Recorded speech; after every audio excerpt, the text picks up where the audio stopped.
Upstate Medical University in Syracuse, New York invites you to be the informed patient with the podcast that features experts from Central New York's only academic medical center. I'm your host, Amber Smith.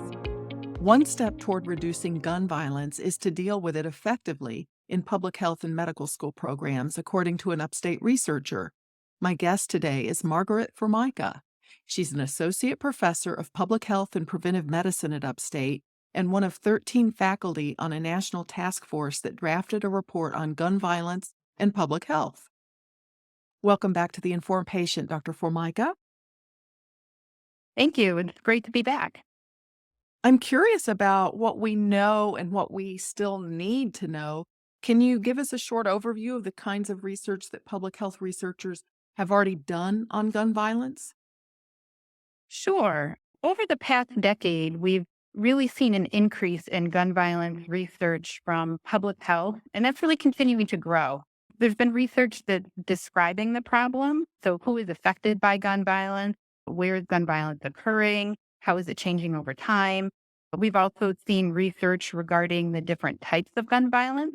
So if it's gun violence related to suicide or possibly homicide, mass shootings, accidental shootings, intimate partner violence. There's also been some research on factors and policies that may prevent gun violence. So things like safe storage, community-based programs, or hospital-based violence intervention programs. And there's also been quite a bit of work around state gun laws and the impact that those laws have on gun violence. It sounds like we're reading and hearing about mass shootings every day in America. Is it true that there's a huge increase in the number? Actually, that is one of the areas that I've been working in for quite a while now, for the last several years. But, it's interesting because only about 1% to 2% of firearm-related deaths are due to mass shooting. So it's really a very tiny proportion of the gun violence that occurs in this country, but it does get a lot of attention.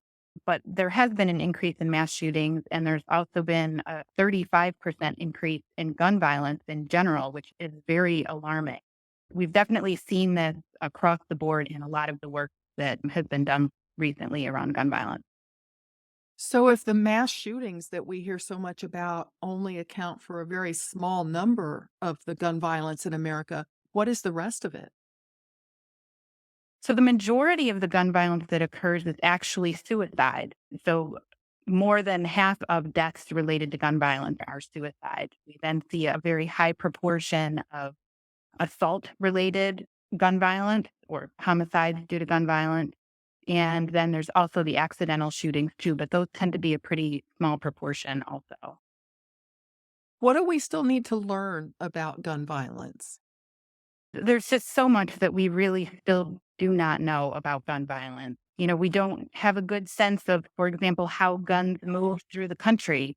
We don't know which laws and policies are the most effective at preventing gun violence. We're really just beginning to learn about the long-term effects of children or among children of hearing and seeing gun violence. Things like how do we best communicate gun safety to the public? Those are things that we don't know either. We also know very little about the long-term outcomes for all of the people who are injured but not killed by gun violence. So there's really so much more that we need to learn. Do we have a good idea of what factors lead to gun violence?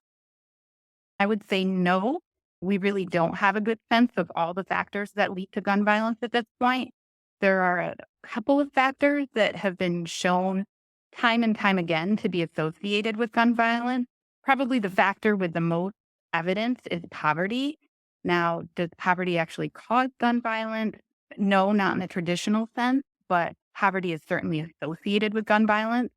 So any efforts to address disparities in poverty level will also likely have a positive impact on gun violence prevention as well. Another factor that we do know is related to gun violence is previous exposure to gun violence. So either being a victim of gun violence or witnessing it, those are factors that we know lead to additional gun violence. It's really a vicious cycle.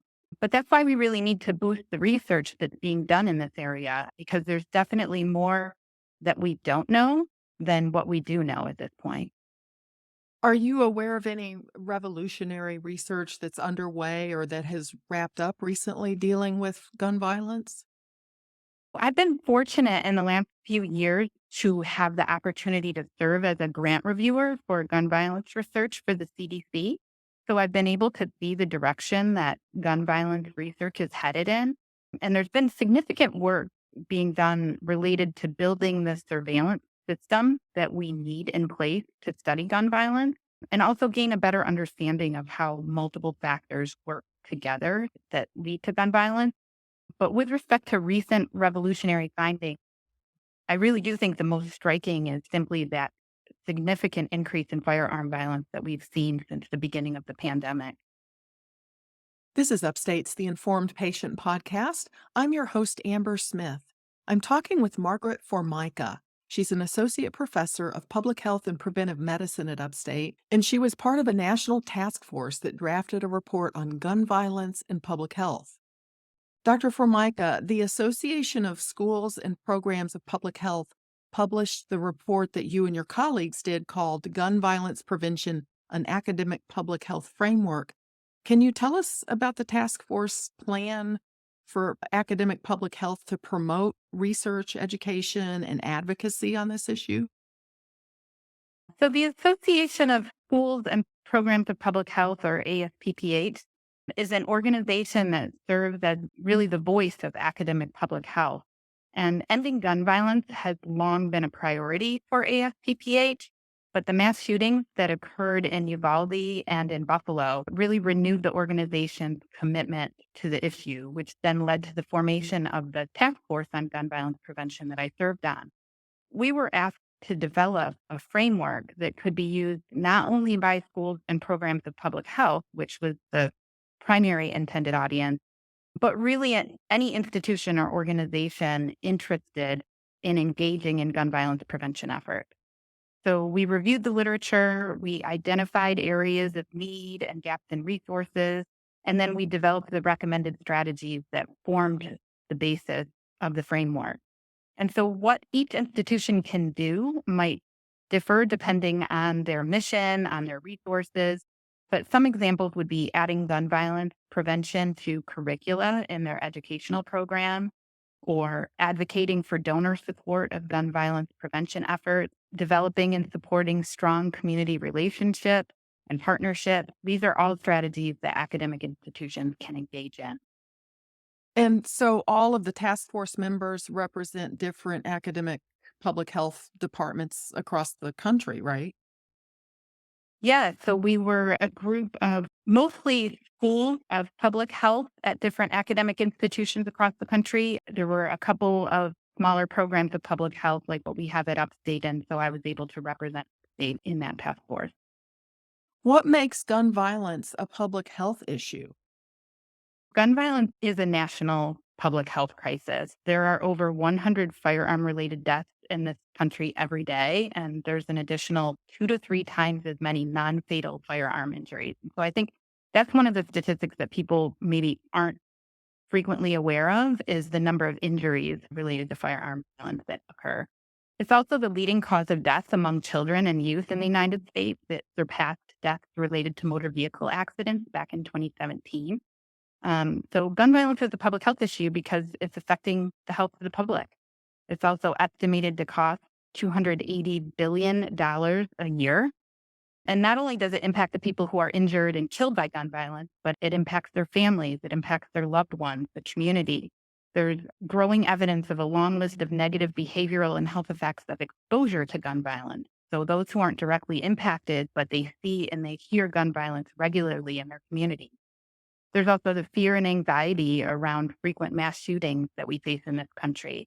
And I think in this country is a key point because we don't see this level of gun violence occurring in other countries.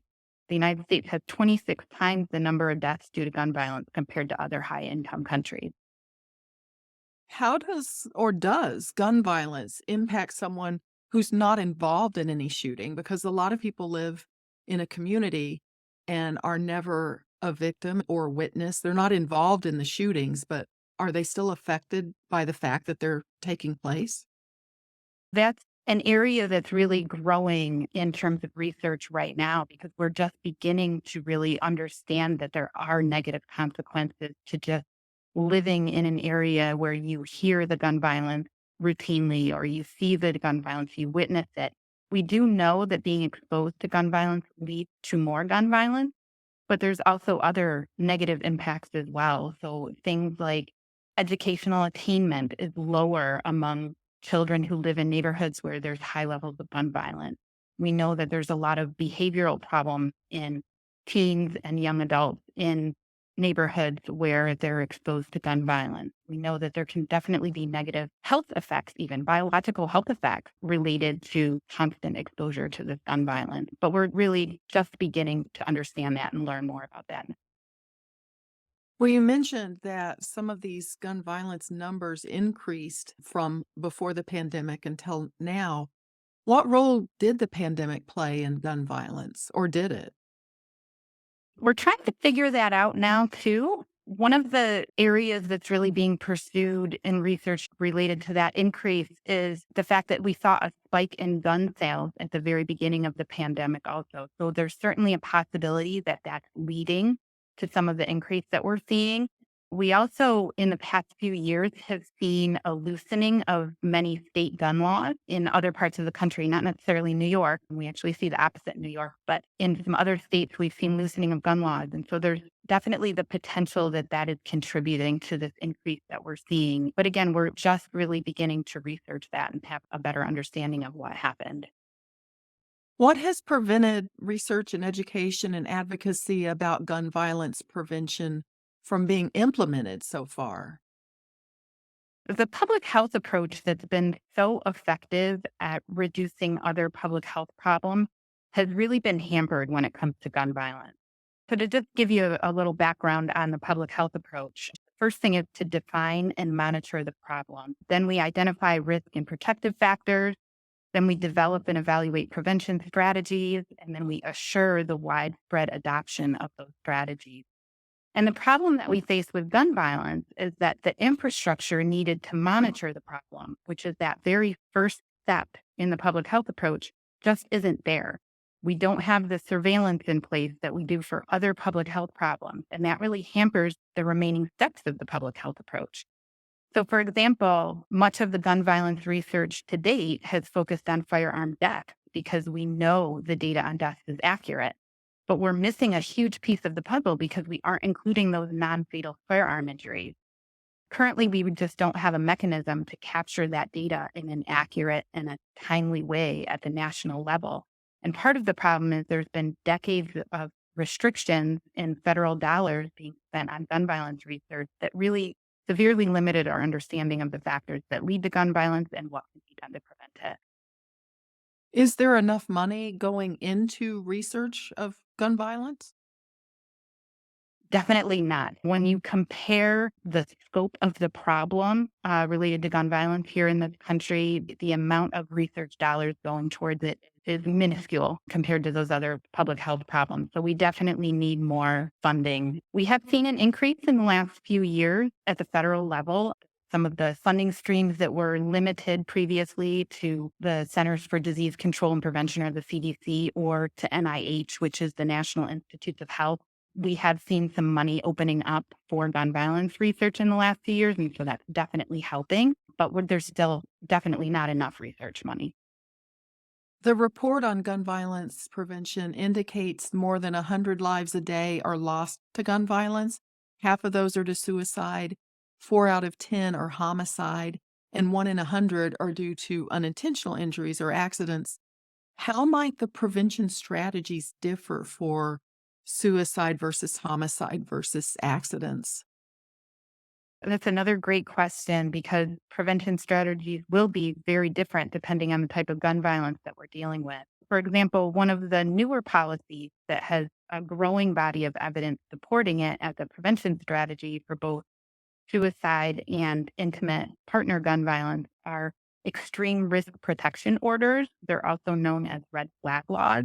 There's only a handful of states, including New York, that have these types of laws in place, but these laws essentially allow someone to petition the court to prevent a person from buying or possessing a firearm if they are at high risk of harming themselves or someone else. This is just a temporary order, so once the person is no longer considered a threat, the order is then listed. But what we've seen is that states that have implemented these laws seem to have seen a reduction in firearm violence compared to the states that did not implement those laws. On the other hand, if you were to look at accidental shootings, the prevention strategies for that look quite different. So preventing the accidental shootings and death or accidental injuries and death, the evidence really supports safe gun storage practices, firearm safety training. So an example of that might be ensuring that firearms and ammunition are stored separately in locked cabinets so that children can't access them. So there are definitely differences depending on the intent and the circumstances around those types of gun violence. How would you go about setting up a study that would help determine a way to prevent gun violence? I'm really personally quite interested in the community or the neighborhood level factors that influence gun violence. So we know that poverty is one of the leading factors associated with urban gun violence, but we also see that there are some neighborhoods that have very high levels of poverty that don't necessarily see those same high levels of gun violence. That's definitely true here in the city of Syracuse, but it's true in other cities as well. So with proper funding, what I would really like to be able to do is to take a deep dive into those neighborhoods to see what is it about those neighborhoods that actually protects them from the gun violence. What's different about those highly impoverished neighborhoods that have low levels of gun violence compared to the highly impoverished neighborhoods that have high levels of gun violence. And so really focusing in again on those root causes of poverty and those community level factors that could be playing a role. What can we do to prevent them? And so studying those types of things is what's really my area of interest in gun violence research. In some of your research, you've already looked at injury epidemiology. What have you found regarding injury epidemiology? Much of my research on injuries, including gun violence injuries, has focused on describing the problem. So again, the who, the what, the where, the when. So who is gun violence affecting? Where is it occurring? How is it changing over time? In the last few years, I've really looked quite a bit at the impact of the pandemic on injuries. So one of the projects I've been involved in is an international project that is actually combining injury hospitalization data from 40 pediatric hospitals. And we're still analyzing that data, but preliminarily, we've seen some pretty interesting changes in the frequencies of different types of injuries from before the pandemic to during the pandemic. And that included an increase in firearm-related injuries. There's definitely more to come from that research. We're really in those early stages, but I think there will be some really interesting findings from that.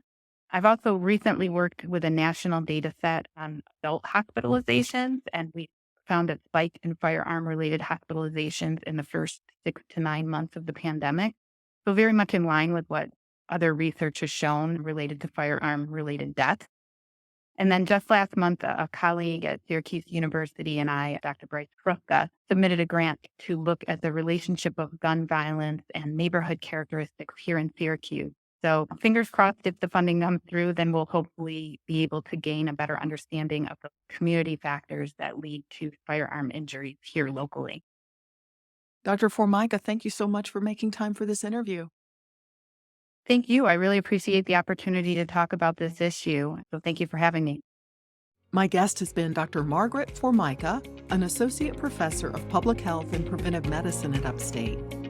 The Informed Patient is a podcast covering health, science, and medicine, brought to you by Upstate Medical University in Syracuse, New York, and produced by Jim Howe.